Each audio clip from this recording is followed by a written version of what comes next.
1 in 3 dryer fires, experts warn, is caused by not properly cleaning out your lint filter. President Obama says he will bypass a divided Congress and take executive action on immigration reform. But what happens if towns do not take a unified position on fracking? While most visitors experience the maze from the ground level, the best view is from the 3rd floor balcony nearly 40 feet above the exhibit. A new fitness craze shows drinking a cup of coffee before your workout could actually help you burn up to 15% more calories. This is something that could just take you from 0 to 100 the first time. Charles Dark is the director of the DC Prevention Center.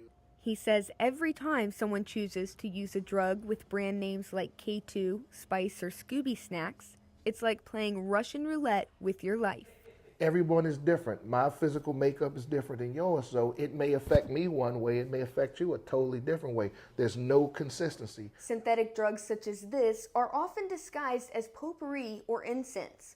Although it may look like ordinary marijuana, professionals warn it is far more dangerous. Hallucinogens, vomiting, adverse physical reactions, including organ damage, brain damage, and there's been several instances of death. Medical experts say it's the unpredictability of the substance that's most alarming.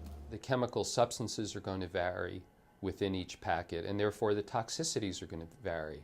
So one day, X amount would not cause a problem, and the next day it might. It's a terrible problem for Pennsylvania. Earlier this year, many western counties in Pennsylvania experienced a terrible heroin epidemic.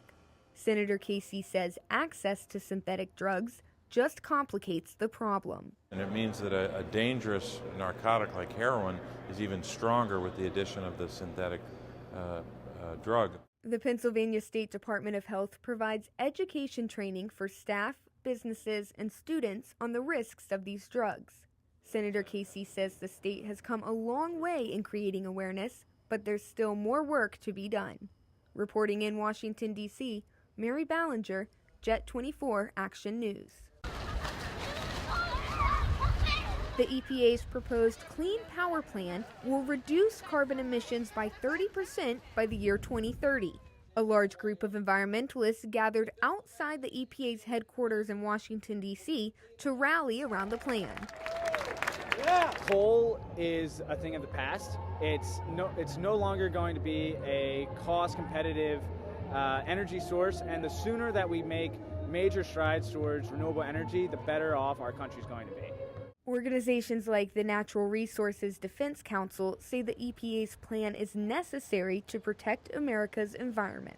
Power plants are the #1 source of carbon pollution.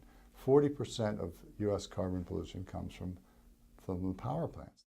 For many observers, it's not about air quality, but jobs. Environmentalists claim the EPA's power plan will create new opportunities, but others worry about job loss. I mean, you can talk about what they think they're going to create. The reality of it is they're going to lose 600,000 jobs by 2023. That's the reality of it. Congressman Kelly spoke out against the EPA's plan in a public address, saying it's cutting into a key industry in America. The American Coalition for Clean Coal Electricity agrees. If you take away reliable, low-cost electricity, you're putting your community, your state, and your nation at a competitive disadvantage. The EPA is expected to release their final rule next year. States will then have 2 to 3 years to come up with their own plan to meet the new standards. Reporting in Washington, D.C., Mary Ballinger, Fox 66 News. They set off from Erie on Monday to Alabama, then Georgia, and now they're reaching the final stop in their journey, the nation's capital. I'm very excited. I'm trying to take in the whole scene. The annual field trip gives students ages 12 to 16 an opportunity to experience Black history in America instead of just reading about it. Trip leader Gary Horton says D.C. is a great way to wrap up the tour. To be able to come to Washington, D.C., where the first African-American president of the United States is, and to see that stone of hope cut out of the mountain of despair, and to watch the impact that it has had on our youth, and to be able to go back to Erie on that high note. He says that's what this trip is all about. Just to see Martin Luther King, who's just such a powerful figure of the civil rights movement, it really is an amazing experience. It's just something about Martin Luther King's teachings, his quotes, is so much wisdom in it. Like Martin Luther King Jr., many of these students have a dream to make a difference. Darkness cannot drive out darkness. Only light can do that. Hate cannot drive out hate. Only love can do that. For these students, stepping back into history is providing inspiration for the future. Reporting in Washington, D.C., Mary Ballinger, Jet 24 Action News.